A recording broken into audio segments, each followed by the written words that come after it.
Hey, Buff Dad here today. I'm helping the buff dudes do a DIY chin-up bar for their Bodyweight Workout book. Let's go.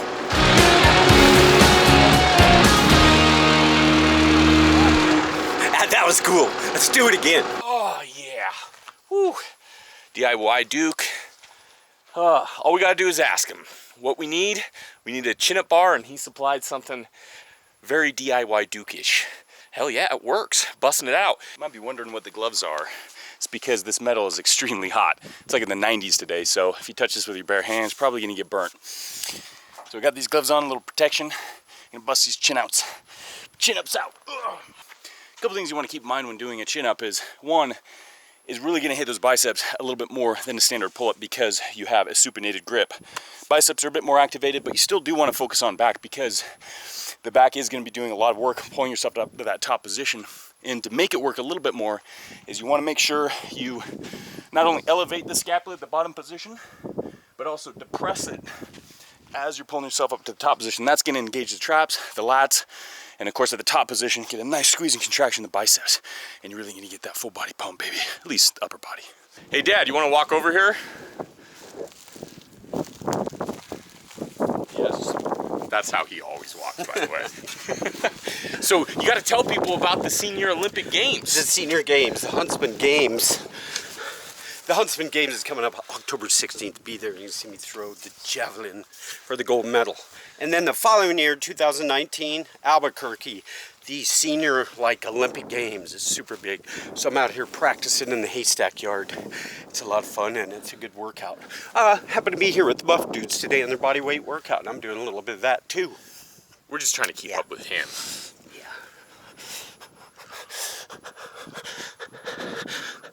Okay, breathe. Moving on next to the Illuminati's favorite exercise. It's gonna be diamond push-ups, 3 sets, 15 reps. Much like the chin-ups where the primary mover is gonna be the lats, the bigger muscle group, but the secondary mover is gonna be the biceps, really kind of changing up that grip to kind of focus on the biceps in that way. The diamond push-ups are gonna focus a little bit more on the triceps. So even though the chest is pretty much the primary mover because it's that compound motion, that closed-in grip, the Illuminati sign is really gonna be then focusing on those triceps. So your elbows are gonna be run a little bit tight of the body, and at that top position, you really wanna squeeze and contract those triceps to really make sure you complete engagement in building those goddamn tree trunk triceps.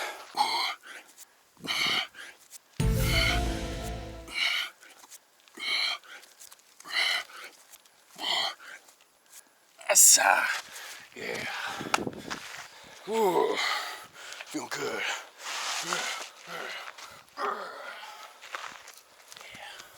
My shirt. God damn it. Beautiful buff dude shirt's getting all dirty. Whenever another t-shirt is in the same room as the DaSilva t-shirt, it either spontaneously combusts or flies through the air like you just saw. It surrenders itself by throwing itself to the ground in a bowing position to pray to the almighty DaSilva. Elevated pushback push-ups. Damn, those are hard. Those are really hard. You're gonna feel it in your shoulders, your chest, a little bit in the triceps. Wow.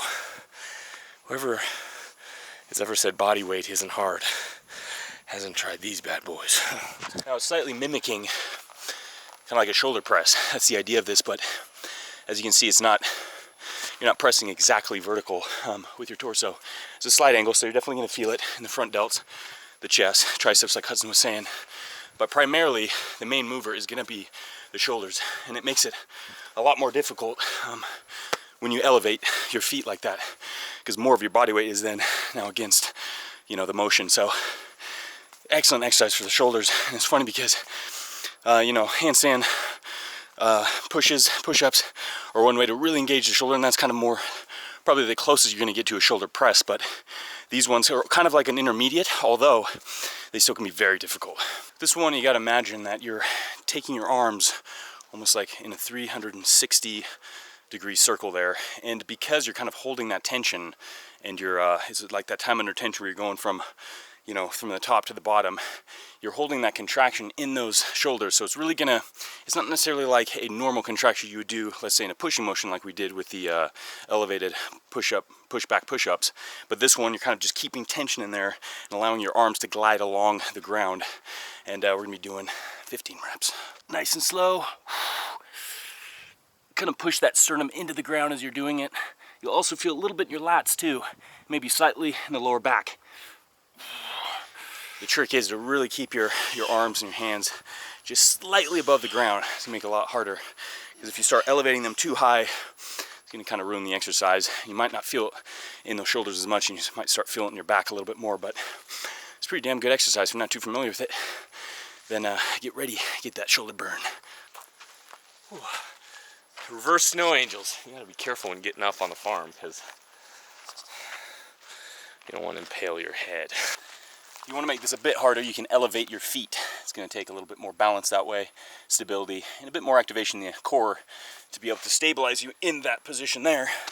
The thing is, you have to remember with this exercise in particular is you want to lean back first, then crunch in, and then perform the exercise. If you're just in a seated position and you're doing this, the core is deactivated. You're really just moving your shoulders and your arms back and forth. It's not really going to do much for you as far as activating the rectus abdominis and also the obliques as well. So really lay back, then crunch in, and then twist from side to side.